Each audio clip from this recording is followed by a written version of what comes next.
this is Abby Sasser from the One Campaign. I am live here in Davos, Switzerland at the World Economic Forum.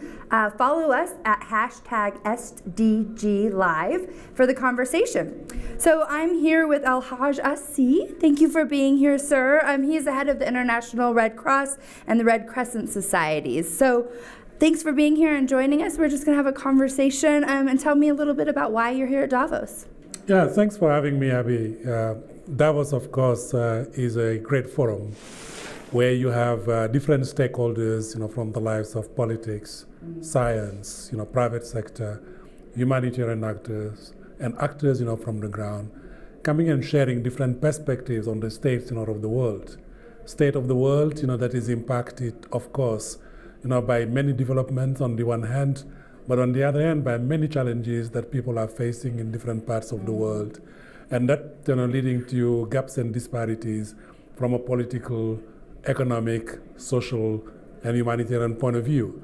And of course, we, from our perspective, are very interested to bring that perspective of those on the grounds that are there all the time, developing strategies for survival to try to respond to their needs and then develop themselves and develop their communities.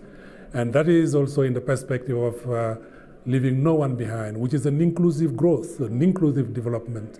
And in order to reach that, of course, as it is promoted by the Sustainable Development Goals, we will have to make sure, that local actors are really considered, local actors are respected, they are supported, they are valued, they are validated, and we are making sure that that voice is heard and that perspective is taken into account.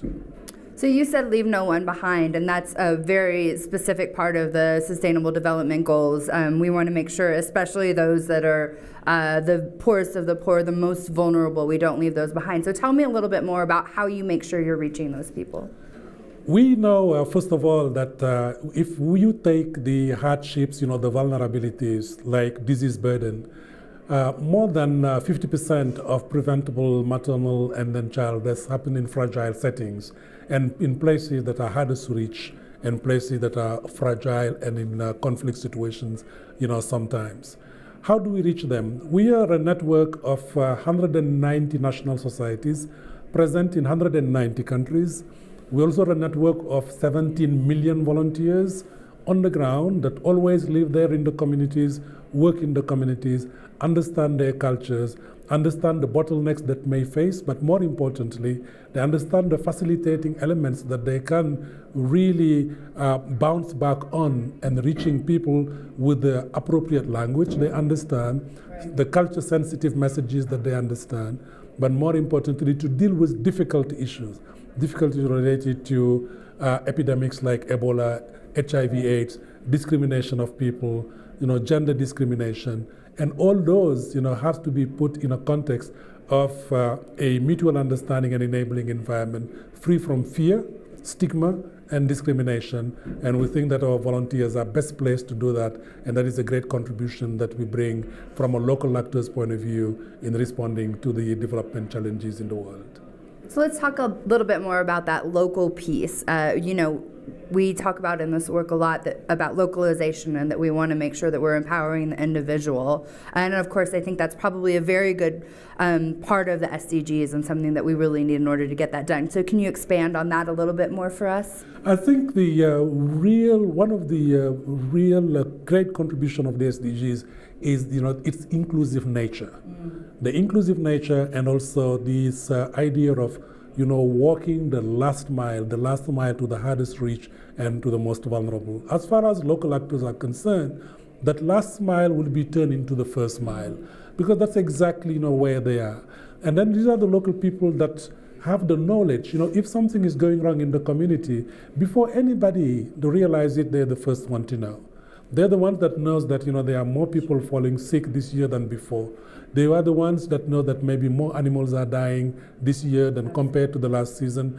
They're the ones also that there's something going on that is not right between the communities. Capitalizing on that knowledge from a perspective of surveillance and knowledge, but also using them as actors, to address them, which is when the shock happens, like we have the Ebola epidemic, like we have HIV epidemics, like we have, the Hurricane Matthew in Haiti.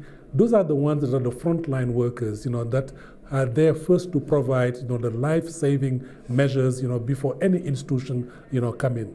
Now, if we prepare them before and support them before, and in the spirit of reducing risk, responding fast, early warning, early alert, early action, and building the resilience of communities, they can be the real partners, to be supported. And of course, everything has to be done in partnership with other actors as well. Sure, absolutely.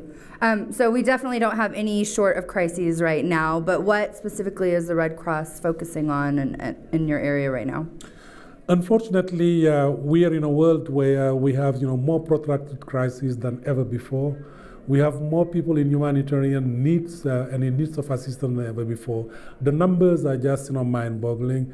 Over 135 million people in need of humanitarian assistance, 65 million refugees. That is the situation comparable to the Second World War. We don't have a Third World War, and it is quite scary that we have human suffering and humanitarian needs that are comparable, to that very scary historic moment that will make us all extremely busy, because we are in those communities responding in Syria, responding, in northern Nigeria, in the Lake Chad Basin, including in places, that are forgotten, but where humanitarian needs are great, including the Rohingya stranded, between, Myanmar and Malaysia in the Bay of Bengal, including, northern Kenya, where we still have, the oldest refugee camp in the world in Dadaab, where still in the Lake Chad Basin that people are suffering. So in all those places, we are the Red Cross and Red Crescent, our volunteers, and we are partners. We keep ourselves busy responding to humanitarian needs, saving lives, and helping people to recover something which is most important to them, and then they all try to recover, which is their human dignity.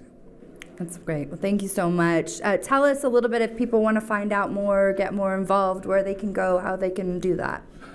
So IFRC.org, which is the International Federation of Red Cross and Red Crescent Society, so #@Federation, and through that, with all our volunteers and partners, we can do good and protect humanity and stop the indifference that many are suffering from, in the spirit of solidarity and humanity. Thank you so much, and thank you for joining us at Davos. Be sure to follow us at #SDG Live.